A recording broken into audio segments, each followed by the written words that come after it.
আমরা সকলে তো একটা দল করি নাকি ভাই? সেই কারণে যেখানে মিলিত হয়েছি ইফতার করবার জন্য, কথা বলবার জন্য। আমরা মনে রাখেন যে 5 তারিখে, অগাস্ট মাসের 5 তারিখে হাসিনা পালিয়ে গেছে। তার 3 দিন আগে সে কথায় কথায় হুঙ্কার দিয়ে বলতো, অহংকার করে বলতো যে হাসিনা পালায় না। একটা মিথ্যাবাদী, একটা ভণ্ড, বারবার পালাইছে। আমরা বলতে পারি আমাদের পালায় না।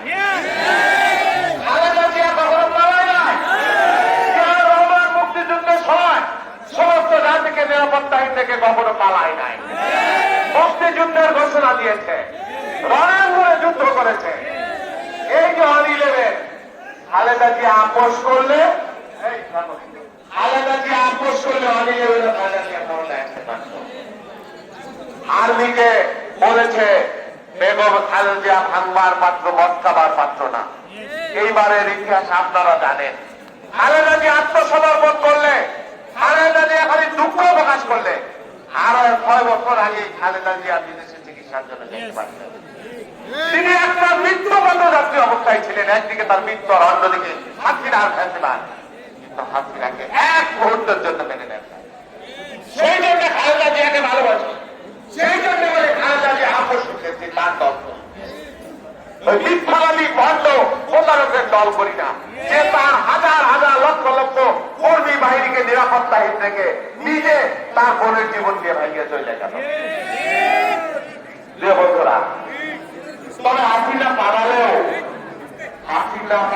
মনে করেন না, পথ একেবারে ফকফকা হয়ে গেছে। আপনারা ক্ষমতায় চলে গেছেন, আমরা ক্ষমতায় চলে গেছি, এইটা কিন্তু ভাইবেন না। একটা রিজিমের পতন হয়েছে, ফ্যাসিবাদের পতন হয়েছে, ষড়যন্ত্র কিন্তু শেষ হয় না। বিএনপিকে মাইনাস করতে বলা হলো 2 দেশটি মাইনাস, পরে দিয়ে খালি বিএনপি মাইনাস, খালেদা জিয়াই মাইনাস। বিএনপিকে ভেঙে ফেলতে হবে, নিঃশেষ করতে হবে, টুকরো টুকরো করে দিতে হবে। 17 বছর হাসিনা নাই চেষ্টা করেছে, পেরেছে বলেন? 13 সালে নির্বাচনে কি বিএনপি ক্ষমতায় আসলো না?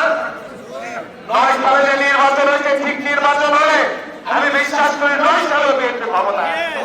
বিএনপি বিরুদ্ধে ষড়যন্ত্র হয়েছে। 18 সালে নির্বাচন হলে বিএনপি কি ক্ষমতায় আসলো না? 24 সালে যে নির্বাচন গেল, যদি ঠিক মতো নির্বাচন হতো, মানুষ যদি ভোট দিতে পারত, বিএনপি কি ক্ষমতায় আসতো না? খালেদা জিয়াকে প্রধানমন্ত্রী হতো না? অথচ আপনি খালেদা জিয়াকে গ্রেপ্তার রাখলেন, আর আপনি প্রধানমন্ত্রী শেষে ধরে করাইলেন সারা বাংলাদেশের মানুষের জন্য। অবশেষে নিজের জীবন দিয়ে মারাই চলে গেলেন। এখনো মনে করেন, অনেকে বলে না, শুনেন না, যে নির্বাচন হলেই তো বিএনপি ক্ষমতায় চলে আসবে, কেন নির্বাচন, এই সংস্কার, এই কাহিনী, কত কথা। হাসিনা চলে উন্নয়ন চান না ভালো ভোট চান, গণতন্ত্র চান। আর এখন নতুন কুতুব তৈরি হয়েছে, নতুন নতুন একজন হাসিনা হইতে চায় যে আগে সংস্কার পরে নির্বাচন। হ্যাঁ, আরে মানুষ 15 বছর 18 বছর ভোট দিতে পারে না, তার অধিকার ফিরে পায় না। আর আপনারা আছেন কি গণপরিষদ, আপনারা কি সংস্কার করবেন? সংস্কারের নামে আপনারা কি করতেছেন আমরা দেখছি না। নিজেদের ভাগ্য পরিবর্তন করতেছেন, নিজেদেরকে লুটপাটের কাজে নিয়োগ করছেন, নিজেরা যা ইচ্ছা তাই করছেন, আর আপনি মানুষকে ভোটের অধিকার বঞ্চিত রাখছেন। আমাদের বক্তব্য পরিষ্কার। আমাদের নেতা বলেছেন হাসিনার মতো এত বড় একটা সামরিক স্বৈরাচার তাকে বার্তা দিয়ে চোখে চোখ দেখে কথা বলছি, আর আপনারা কোথায়? মনে রাখেন, একটু আঙুল যদি বিএনপি ভাঙা করে 1 মিনিটের দিকে থাকতে পারবে। সেই জন্য বলি, আপনাদের সাথে আমাদের কোনো বিরোধ নাই, আপনাদের সাথে আমাদের কোনো বিরোধ নাই। ভালোই ভালোই বাংলাদেশের মানুষের ভোটের অধিকার ফিরে যান। আপনারা সম্মানের সাথে আপনারা আপনাদের দায়িত্বে ফিরে যান। বাংলাদেশের মানুষের ভোটের অধিকার সবার আগে। আমরা বাংলাদেশের মানুষকে নিয়ে আগামী দিনে লড়াই করে যত সংস্কার প্রয়োজন সমস্ত সংস্কার আমরা করবেন আমাদের সাথে। আপনাদের অনেক আগে আমরা 31 দফা সংস্কারের প্রস্তাব দিয়েছি, বাংলাদেশের কোন রাজনৈতিক দলের আগে যায় না। হ্যাঁ, সেই জন্য বক্তব্য পরিষ্কার, ষড়যন্ত্রে লালতলা মেলবার আগে কেউ কেউ যদি ভেবে থাকেন যে বিএনপি কে দাঁড়ায় রাখবেন, অনিয়মের মতো একই কাহিনী তৈরি করবেন, বোমার সাথে বাস করতে 1 মিনিট টিকতে পারবেন না। সেই জন্য গণতন্ত্রের পথে আসেন, সিরাজুল মুস্তাকিমের পথে আসেন, সোজা রাস্তায় থাকেন। রাস্তা বেড়া বেড়ায় যাওয়ার চেষ্টা করেন না। শেষ কথা, একটু পরে ইফতার হবে। এই সদরপুর ভাঙ্গা চর্বদূষণ ফরিদপুর 4 আসন এই এলাকায় সন্তান। আমি কুচবিহার থেকে আসছি নাই, আমি বাগানপুর থেকে আসছি নাই।